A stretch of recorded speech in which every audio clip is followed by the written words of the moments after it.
Halo, selamat sore teman-teman. Perkenalkan, nama saya Albinus Salu dengan NPM 23200151603 akan mempresentasikan hasil penelitian saya. Oke teman-teman, dalam penelitian saya yang berjudul Pola Komunikasi Kontroversial Pemerintahan Prabowo dalam 150 Hari, Kajian Pragmatik. Di latar belakang, saya menjelaskan definisi pragmatik adalah sebuah studi yang mempelajari tentang makna yang berada di luar konteks percakapan atau tuturan dari seseorang. Nah, pragmatik adalah bidang linguistik yang mempelajari bagaimana konteks dapat mempengaruhi pemahaman dan interpretasi tuturan. Nah, dalam konteks penggunaan bahasa, seorang penutur diharuskan untuk bisa menggunakan bahasa yang baik dan mudah dimengerti oleh khalayak ramai. Dalam mengamati fenomena komunikasi pemerintahan Prabowo dalam 150 hari, penelitian ini menggunakan pendekatan deskriptif kualitatif.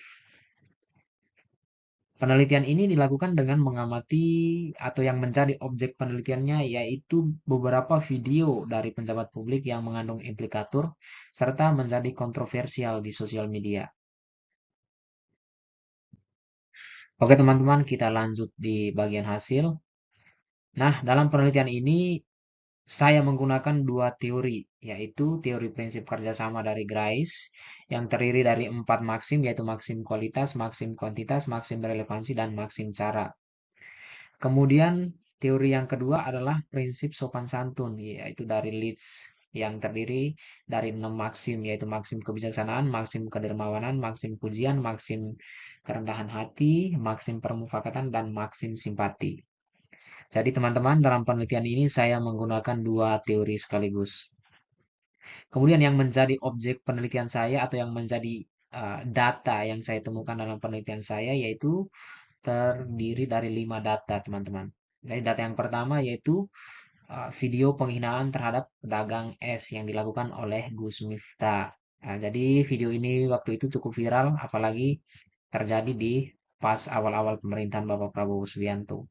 Kemudian yang kedua adalah video pidato Presiden Prabowo di hari ulang tahun Partai Gerindra. Kemudian yang ketiga adalah video statement dari Pak Luhut terkait dengan hashtag Indonesia Gelap. Kemudian yang keempat adalah video komentar dari Nusron Wahid terkait dengan hashtag kabur aja dulu. Kemudian yang kelima adalah komentar Hasan Nasbi terkait dengan media Tempo yang diteror dengan kepala babi. Nah, ini merupakan data-data yang menurut saya sangat uh, viral atau sangat kontroversial pada saat 150 hari pemerintahan Prabowo. Nah, ini menjadi objek penelitian saya.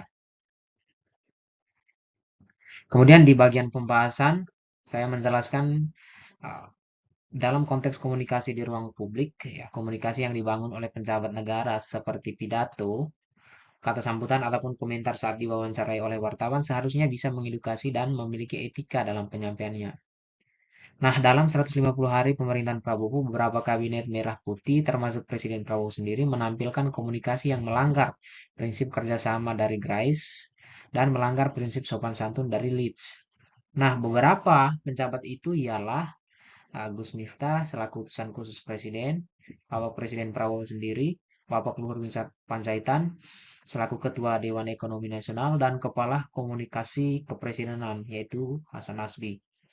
Nah, sebagai pejabat publik, sebaiknya atau seharusnya sudah mampu untuk membangun komunikasi yang baik serta layak diterima oleh publik, supaya publik bisa mendapatkan informasi yang bisa bermanfaat.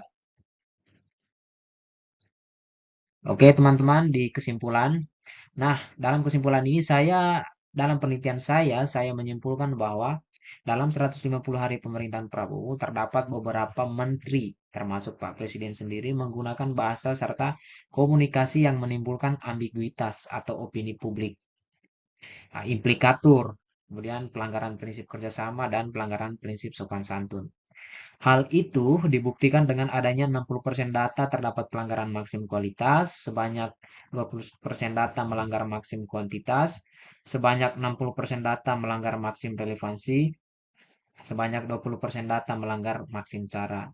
Nah, kemudian yang melanggar dari prinsip sopan santun yaitu sebanyak 80% data melanggar dari maksim kebijaksanaan, sebanyak 80% data melanggar dari maksim kedermawanan, sebanyak 40% data melanggar dari maksim penghargaan, sebanyak 40% data melanggar dari maksim kerendahan hati, sebanyak 60% data melanggar dari maksim permufakatan, dan sebanyak 40% data melanggar dari maksim simpati.